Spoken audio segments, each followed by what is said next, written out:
ముద్రగడ పద్మనాభం గారి గురించి తెలిసినా కానీ ఎవరో ఆయన ఎట్టి పరిస్థితుల్లో డబ్బులకు లొంగే మనిషి కాదు. ఆయన actually as a matter of fact నేనే ఇన్వైట్ చేశాను. గత ఫ్యూ మంత్స్గా మొత్తం 2-3 టైమ్స్ నేను ఫోన్లో మాట్లాడా.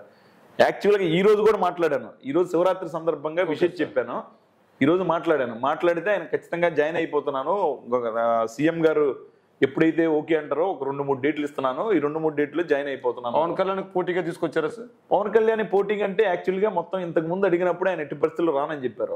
ఎందుకంటే మొత్తం ఆయన అక్కడ పెద్ద మనిషిగా ఉండేసి ఆయన కూడా మొత్తం యాక్చువల్గా ఒక పవన్ కళ్యాణ్ని ఒక మంచి పొజిషన్లో చూడాలి, కాపులకి మేలు జరిగిద్దని ఆలోచనతో ఉన్నాడు. ఎప్పుడైతే ఆయన కంప్లీట్గా అర్థమైంది ఆయనకి ఏంటంటే ఈయన తెలుగుదేశం ట్రాక్లో ఉన్నాడు, ఈయన కరెక్ట్ మనిషి కాదు, ఈయనకి క్యారెక్టర్ లేదు, ఈయన యాటిట్యూడ్ కరెక్ట్ కాదు, ఆయన వస్తానని చెప్పి ఇప్పుడు కబురు పెట్టి మొత్తం చంద్రబాబు నాయుడు బ్రేక్ వేశాడు, మరి మనోహర్ గారు బ్రేక్ వేశారు, వీళ్ళ ఇంటికి బ్రేక్ వేశారు, వీళ్ళ ఇంటికి రాకుండా చేశారు. ఆయన వస్తే కనుక ఆయన మాట చెల్లుబాటు అయితే కనుక వీళ్ళ ఆటలు సాగు కదా. పవన్ కళ్యాణ్ అయితే ఏముందో ఇప్పుడు సినిమా ప్రొడ్యూసర్లో డబ్బులు ఇచ్చేసి మొత్తం డ్యాన్స్ చేయమని డ్యాన్స్ చెప్తాడు, డైలాగ్ చెప్పమని డైలాగ్ చెప్తాడు కదా, ఆయనకు అలవాటైన పని కదా.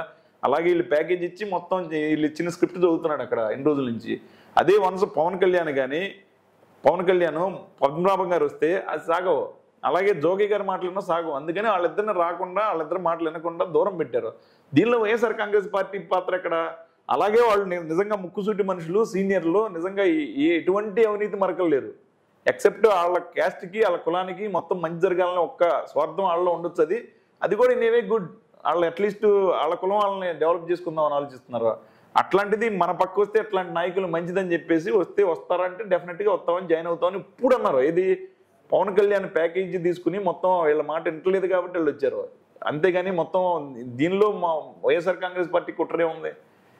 అసలు కుట్ర చేసినా లేకపోతే కుట్ర చేయటానికి లేదు. జగన్మోహన్ రెడ్డి గారు ఓ పక్క మీరు ఎంతలో పెద్ద పెద్ద నాయకులు పోతున్నా కానీ మీకు ఇష్టం లేకపోతే మీరు ఆహ్వానించారో లేదో వాళ్ళే వచ్చారో ఏదైనా అనుకోండి. ఇప్పుడు దాదాపు కాపు సామాజిక వర్గం 70 నుంచి 75 నియోజకవర్గాలు ఇన్ఫ్లుయెన్స్ చేయగలదు, అంటే గెలుపోవటం నిర్ణయించగలదు. ఇప్పుడు మీరు ఆ 70-75 స్థానాలు పదిలంగా పెట్టుకున్నట్లయినా మరి ఇప్పుడు డెఫినెట్గా అప్పుడు పవన్ కళ్యాణ్ అయినా ఫర్ ఎగ్జాంపుల్ 14 సంవత్సరాలు అవుతుందో 12 సంవత్సరాలు పుష్కర కాలం దాటింది ఆయన పార్టీ పెట్టేసి. ఆయన గత 5 సంవత్సరాల్లో ఫర్గెట్ అబౌట్ బిఫోర్, ఈ 5 సంవత్సరాల్లో ఆయన వచ్చిన ఎన్నిసార్లు ఆంధ్ర వచ్చి ఉంటాడు? ఆయన ఉండేది ఎక్కడ? హైదరాబాద్ ఉంటాడు. ఆయన ఓటేసింది ఎక్కడ? హైదరాబాద్. ఆయన పార్టీ ఎక్కడ ఉంది? ఏపీలో ఉంది కదా. ఏపీలో ఉంది, తెలంగాణలో లేదు. అదేదో మొత్తం పోటీ చేశాడు, ఏదో 2-3 సీట్లు చేశాడు, దానిలో ఒక చోట కూడా డిపాజిట్ రాలా. ఏంటి ఆయన అసలు ఎన్నిసార్లు? వీళ్ళంతా నాన్ రెసిడెంట్ ఆంధ్రైట్స్, NRA.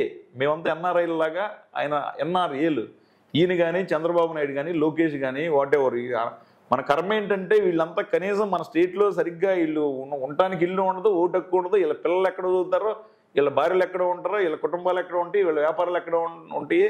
కానీ వీళ్ళు వచ్చి ఇక్కడ రాజకీయం చేస్తారా? స్టిల్ మొత్తానికి మనకు అది this is very unfortunate.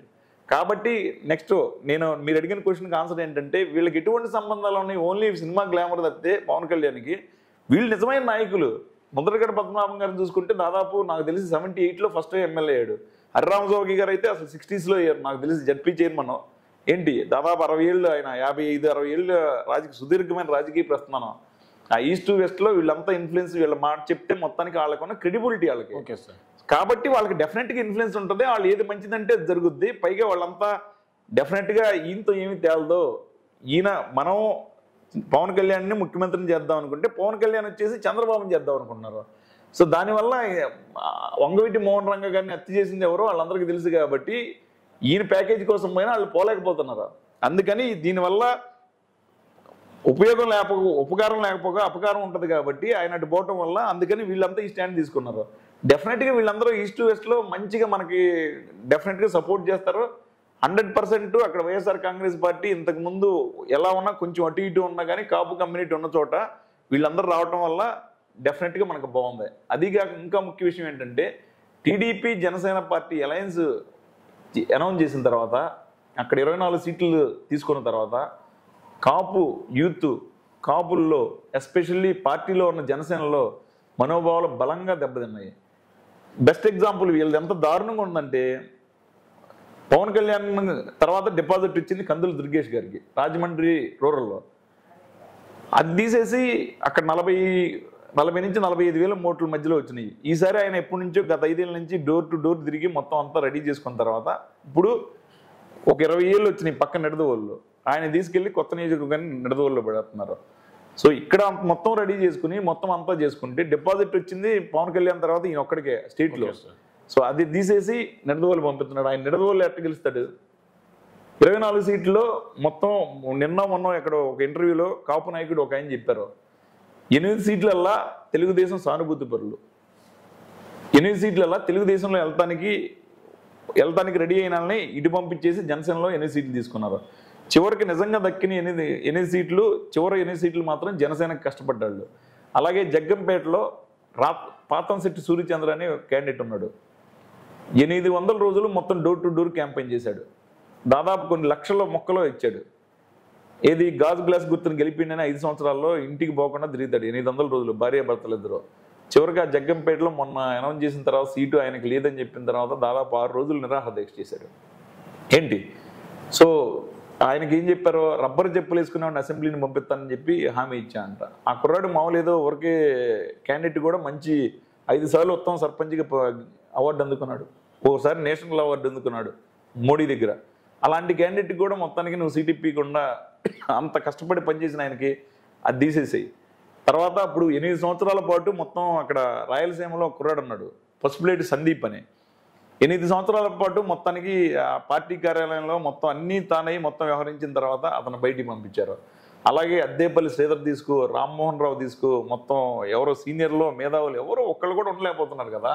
So వీళ్ళంతా కాపులు మనం చెప్తే రారు. ఆయన దగ్గరకు పోయి ఆయన మెంటాలిటీ, యాటిట్యూడ్, ఆయన బిహేవియర్ చూసిన తర్వాత ఆయన కేవలం మొత్తం ఆయనకు ఉన్న కమిట్మెంట్ ఏమీ లేదు. ఈ క్యాస్ట్ అనేది మొత్తం ఈ పాపం ఈ కుర్రాళ్ళు లేకపోతే కనుక వీళ్ళందరూ పిల్లలు పిచ్చేళ్ళందరినీ క్యాష్ చేసుకుని దీన్ని తీసుకెళ్ళి తాకట్టు పెట్టుకుని డబ్బులు చేసుకుంటున్నాడు ఆయన. వీళ్ళందరికీ ఎప్పుడైతే మేధావులు కాబట్టి మొత్తం వాళ్ళందరూ బయటకు వచ్చేస్తున్నారు. ఓన్లీ ఇంకా పవన్ కళ్యాణ్ సినిమాల్లో చూసి దూరంగా ఉన్న వాళ్ళు మాత్రం స్టిల్ నమ్ముతున్నారు. కానీ వాళ్ళు కూడా త్వరలో తెలుసుకుంటారు. ఇప్పుడు వీళ్ళందరూ తెలుసుకుంటా ఉన్నారు కదా. సో కాబట్టి కాపులు కూడా యాక్చువల్గా మొత్తం ఖచ్చితంగా రాబోయే ఎలక్షన్లో కాపులు కూడా మొత్తం మెజారిటీ ఓట్లు డెఫినెట్గా గోదావరి జిల్లా కానీ ఓవరాల్ స్టేట్లో కానీ డెఫినెట్గా వైఎస్ఆర్ కాంగ్రెస్ పార్టీ గారికి, జగన్ గారికి మొత్తం అనుకూలంగా ఉందని చెప్తున్నాను.